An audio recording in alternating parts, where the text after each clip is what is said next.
Fala galerinha, beleza? Hoje é a nossa primeira aula da série de estudo dos gases, que é um tema extremamente importante para você. Então, se você quer gabaritar a química no Enem nos vestibulares, já curte esse vídeo e se inscreve aqui no canal. Vambora! Beleza, galera? Então hoje a gente vai começar um conteúdo novo, a matéria de estudo dos gases, que é extremamente importante no Enem, em qualquer vestibular que você for fazer. Beleza? Esse conteúdo foi sugerido pela Maísa e pelo Vinícius, muito obrigado. E se você quiser um conteúdo também, deixa aqui nos comentários, beleza? Vamos lá, galerinha. Para começar, vamos entender o que é um gás, afinal de contas. Um gás, ele é uma substância, ok? Que ela não está ligada intimamente uma partícula com a outra, certo? Enquanto que você tem lá um sólido, por exemplo, você tem uma partícula e essa partícula está ligada com a outra. Existe uma interação muito forte ali dentro. Agora, quando a gente está falando de gás, você tem uma partícula e a outra partícula, primeiramente, ela está numa distância muito grande e você tem uma interação muito pequena entre elas, ok? Então, basicamente, é isso que define um gás. É por isso que essa caneta está no estado sólido, mas o ar que a gente está respirando aqui tem um estado gasoso. Por quê? Porque essas partículas do gás, elas têm uma interação muito fraca entre elas, enquanto que as partículas, os átomos, as moléculas que formam essa caneta, têm uma interação muito forte. Então, é basicamente isso, beleza? Vamos lá. Mas quais são as propriedades de um gás? Vamos lá. Primeiramente, eles são compostos por átomos ou moléculas. Como assim? Você pode ter, por exemplo, o gás hélio, que é um átomo. Ele é formado de um átomo porque ele é um gás nobre, então ele não forma moléculas, ele não se liga com outros átomos. Ou você pode ter o CO2, que é uma molécula, ok? É um átomo de carbono e dois de oxigênio. Tranquilo? Possui grande compressibilidade. Vocês lembram quando a gente fez lá aquelas nossas aulas sobre modelos atômicos, que a gente estudou a lei lá do Robert Boyle, que ele descobriu que os átomos podiam ser compressíveis? O que ele quis dizer com isso? Você pode comprimir, você pode pegar um gás e apertar esse gás, entre aspas.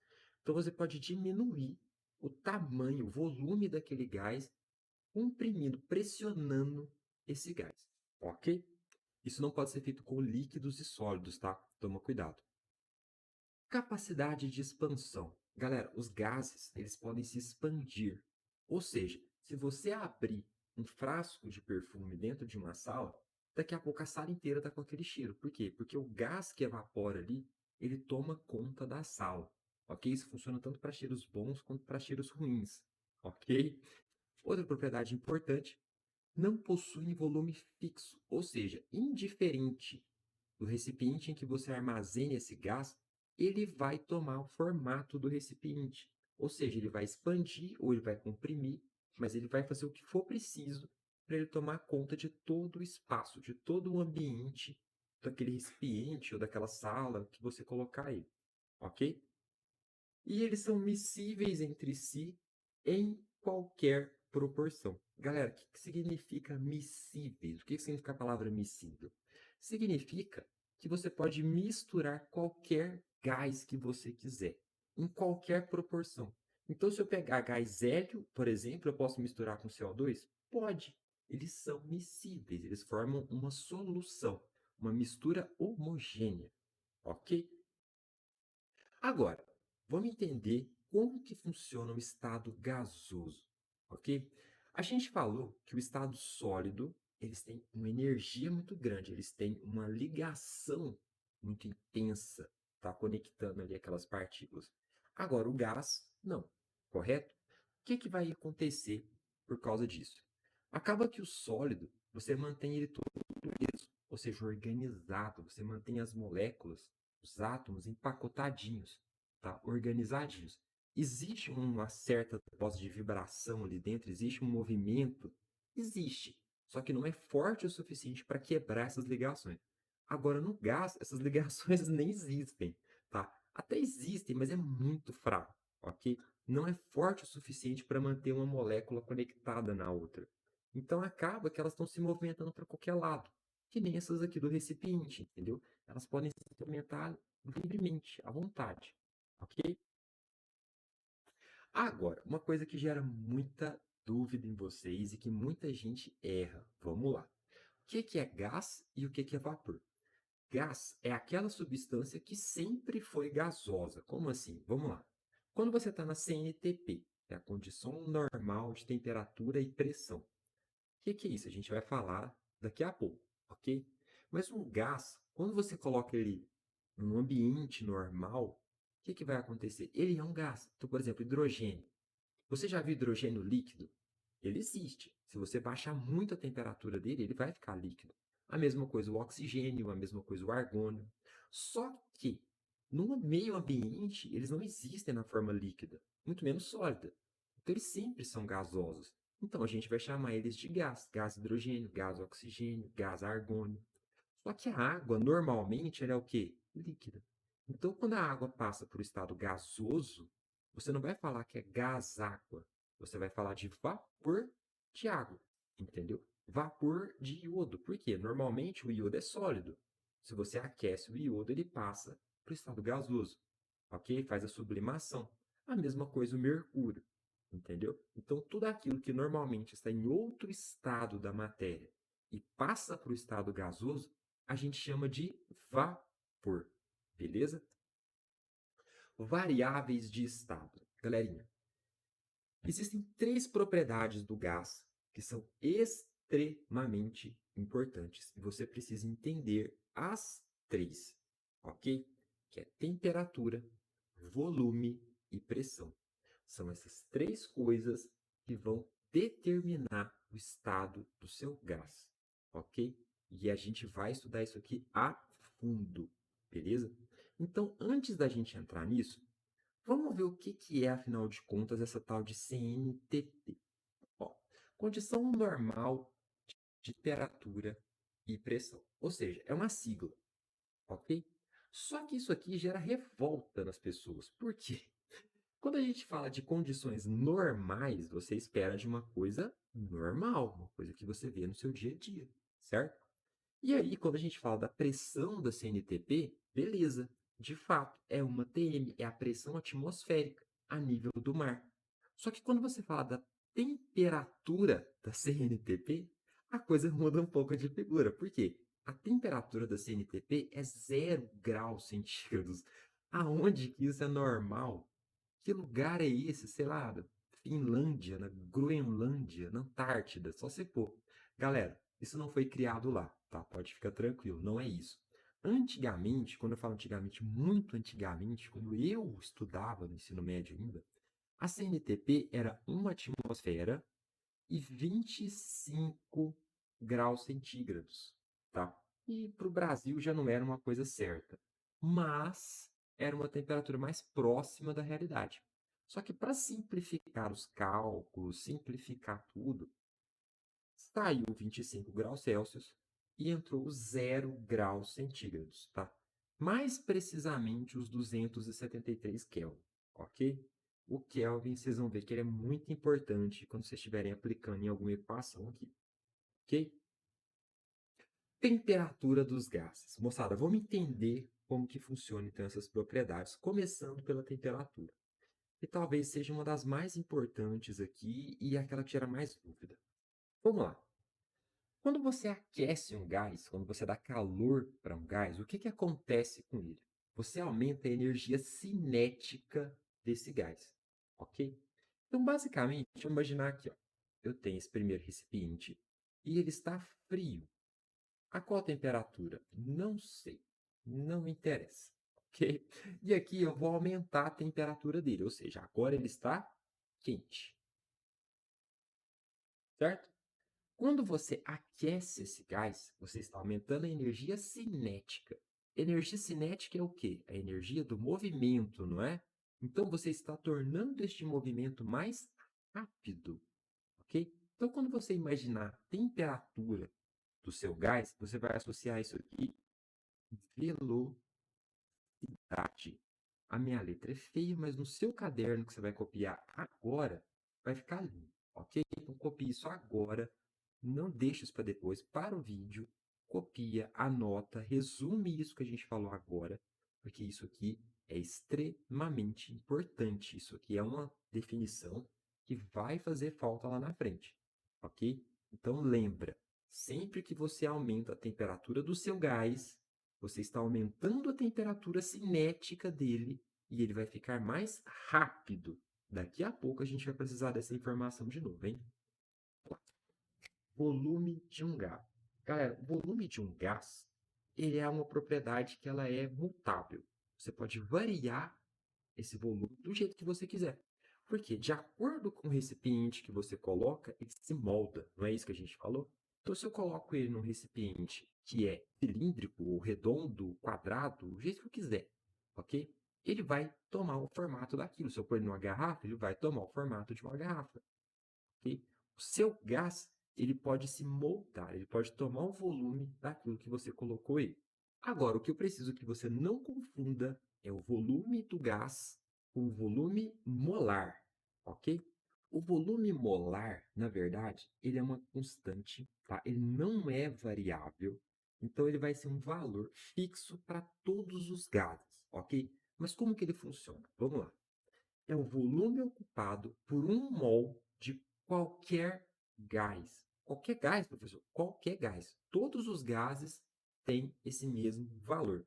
Mas que valor que é esse? Vamos lá. Primeiramente, ele tem que estar na CNTP, certo? Então, um gás, qualquer gás, na CNTP tem um volume de 22,4 litros, ok? Então, se eu pegar 1 mol de dióxido de carbono, que seja, ok? 1 mol de qualquer gás, 1 mol, vai ter esse valor, ok? Então, 1 mol de qualquer gás tem 22,4 litros. Tranquilo? Exemplo. Eu tenho um gás, tá, em 1 mol. Ele vai ocupar 22,4 litros que a gente acabou de falar. Se eu for lá e tirar metade desse gás, o que, que vai acontecer? Ele vai ter 0,5 mols e ele passa para um volume de 11,2 litros, certo? Porque agora eu tenho metade do gás que estava lá dentro. Lembrando que isso só vale para CNTP, beleza? Vamos olhar isso na prática. Vamos colocar isso em exemplo para ficar melhor para vocês. Vamos lá. Vamos considerar alguns gases diferentes. Vamos pegar aí, por exemplo, o gás oxigênio, o dióxido de carbono e o nitrogênio. Vamos lá. Se eu pegar 1 mol de oxigênio, a massa molar dele vai ser o quê? 32 gramas por mol. Só que essa massa, para mim, não interessa em nada. Eu sei que o volume dele vai ser 22,4, por quê? Porque ele é 1 mol, ok? Então, eu tenho 22,4 litros. Ótimo, perfeito. Então, se eu dobro o número de mols, o que, que vai acontecer? Eu vou dobrar o meu volume, logicamente. Mas mesmo se for um gás diferente, mesmo se for um gás diferente, ok? Se eu tiver dióxido de carbono, que tem 44 gramas por mol, mas são 2 mols, não são? Então, dobra esse volume, 44,8. Ok? Então, a minha massa molar, neste caso, não influencia. Beleza? Se for meio mol de nitrogênio, mesma coisa. 28 gramas por mol, 11,2 litros. Pressão de um gás. Galera, a pressão ela é uma grandeza que está intimamente ligada tanto com a temperatura quanto com o volume. Por quê? Você está mexendo na sua pressão. A pressão ela é um resultado. Estou dizendo isso. Vamos lá, deixa eu te explicar isso de uma maneira mais fácil, mais simples. Imagina que você é um gás, ok? Você são partículas de um gás. E eu te coloco numa sala escura e eu te vendo. Você não está enxergando nada. E eu deixo você andando por essa sala. À medida que você for andando, uma hora você vai acabar trombando com a parede. Isso é inevitável, certo? Agora, se eu coloco você numa sala menor, o que você acha que vai acontecer? Você vai acabar trombando muito mais rápido, justamente porque a sala é menor. E a pressão é isso. Ela é justamente as colisões que essas partículas gasosas têm com a parede do recipiente. Toda vez que a partícula do gás vai lá e bate na parede do recipiente, ele está gerando uma micropressãozinha ali naquele local. Só que não é uma partícula se chocando, são várias partículas se colidindo na parede ao mesmo tempo, ok? Então você acaba gerando uma pressão constante, pelas milhões, bilhões de partículas se chocando constantemente contra a parede do recipiente. Então, como que você faz para aumentar essa pressão? É só você aumentar o número de colisões. Como que você pode aumentar o número de colisões?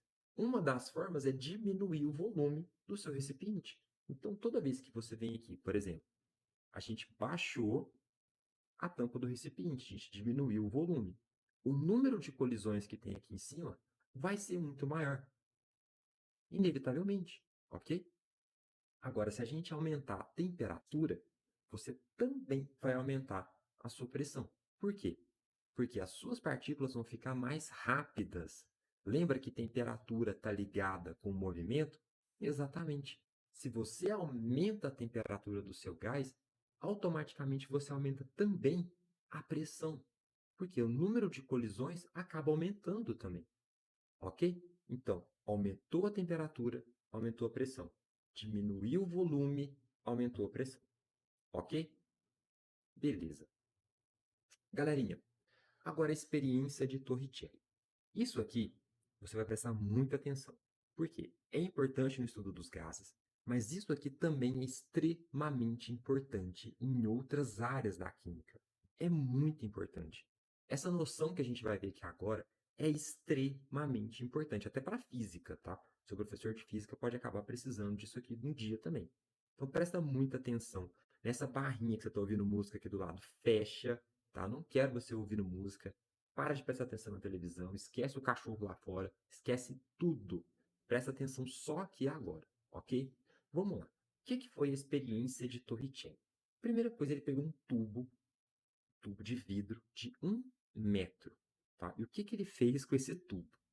Vamos lá. Ele encheu esse tubo de mercúrio. Foi isso que ele fez com o tubo, ok? E aí ele completou totalmente esse tubo com mercúrio. E aí ele foi lá e virou esse tubo de mercúrio dentro de uma bacia que já tinha mercúrio, certo? Então ficou assim, ó. Você tinha o tubo de mercúrio todinho aqui e essa bacia com mercúrio aqui embaixo. Quando ele virou, tá? O que a gente espera que acontecesse? Que esse mercúrio descesse todo daqui e esse recipiente que tinha mercúrio embaixo transbordasse. Era isso que ele estava esperando, era isso que eu estava esperando, que você estava esperando. Mas não foi isso que aconteceu. Tá? O que aconteceu na verdade? Quando ele foi lá e virou o vidro, o mercúrio desceu, de fato, ok? Mas ele parou de descer em um determinado momento. Ele gerou ali aquele espaço vazio, aquele espaço com um vácuo, mas a questão é que ele fez uma coluna aqui, ó. Essa coluna tinha 76 centímetros ou 760 milímetros de mercúrio. E o que ele descobriu? Toda vez que ele colocava uma coluna de um líquido, tá, contra a força da atmosfera, da pressão atmosférica, ele ia alcançar mais ou menos a mesma força ali, de acordo com a altitude que ele tivesse, logicamente. Mas ele conseguiu descobrir que existia um equilíbrio entre esse líquido, tá, esse líquido que estava aqui, e a pressão atmosférica. Por quê? Quando esse mercúrio estava descendo aqui, ele, para transbordar, ele tinha que vencer a pressão atmosférica que estava empurrando o mercúrio da bacia para baixo. Então, quando ele chegava nessa altura, ele estava em equilíbrio com a pressão atmosférica. Então, o mercúrio estava empurrando para cá, tá? E fazia esse movimento, então ele acabava empurrando para cima, e a pressão atmosférica empurrando para baixo. Então, era uma luta ali entre essas duas forças. Quando ele chegava aqui nessa altura de 760 milímetros de mercúrio, significava que a pressão que o mercúrio estava fazendo e a atmosfera estavam em equilíbrio. E se você deixasse ele paradinho, ficava com aquela altitude para sempre. Não ia mudar, ok? Bom, então para finalizar, vamos ver o que é um gás ideal. Galerinha, gás ideal, como o próprio nome já diz, é um gás imaginário. Ele não existe na vida real. Só que a gente utiliza ele para simplificar os nossos cálculos. Só que mesmo simplificando, os cálculos se aproximam muito das contas se você utilizasse um gás real, um gás de verdade. Então, como é muito próximo o comportamento do gás real para o ideal, a gente utiliza o ideal, ok? Porque a conta é mais fácil de fazer, óbvio, certo? Só que agora, para a gente entender o que é um gás ideal, a gente vai precisar considerar três propriedades. Quais são elas? Primeira, as colisões entre as partículas são perfeitamente elásticas. O que é uma colisão elástica? Toda vez que algo se colide, você tem perda de energia, certo? Vou te dar um exemplo. Você pegar aqui, ó, uma bola de basquete, por exemplo. Você joga essa bola de basquete contra o chão. O que vai acontecer com ela? Ela vai quicar aqui no chão e ela vai traçar uma rota mais ou menos assim, ó, onde ela vai perdendo energia até parar de quicar, certo? Isso se chama colisão inelástica, ou seja, essa colisão ela não é perfeitamente elástica, ela perde energia à medida que a bola vai batendo no chão. Toda vez que a bola atinge o chão, ela perde um pouco de energia, na forma de calor, na forma de barulho, tá? Ondas mecânicas no geral, né? Então, ela vai perdendo aquela energia. Agora, quando você tem um gás ideal se colidindo, ele vai colidir e ele vai retornar. Só que com toda a energia que ele sofreu a colisão. É a mesma coisa de você imaginar uma bola de basquete que quica no chão e continua quicando na mesma altura infinitamente, sem parar. Já imaginou isso? Isso seria uma colisão perfeitamente elástica. Tá? Isso não existe. Ok? Mas no gás ideal a gente considera que sim.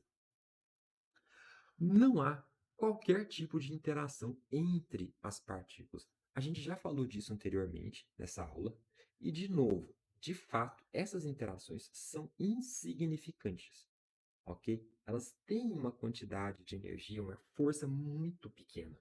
Então, meio que já não importa. Mas para o gás ideal, a gente vai considerar que elas não existam, tá? Não existe força nem fraca, né? Fraca nem forte, não existe, ok? E as partículas não ocupam espaço. Galera, eu sei que tudo no universo ocupa espaço. Tudo que é matéria ocupa espaço, ok? Só que o gás ideal, ele é considerado matéria, mas ele não ocupa espaço, ok? De novo, ele é uma coisa ideal, tá? Ele só existe na nossa ideia, entendeu? Então ele não é de verdade, certo? Galera, nas próximas aulas a gente vai estudar transformações gasosas, ok? De novo, esse conteúdo é extremamente importante no Enem. Então eu quero você aqui de novo. Lembra, aulas novas toda terça e quinta às 5, ok? Te vejo lá, hein?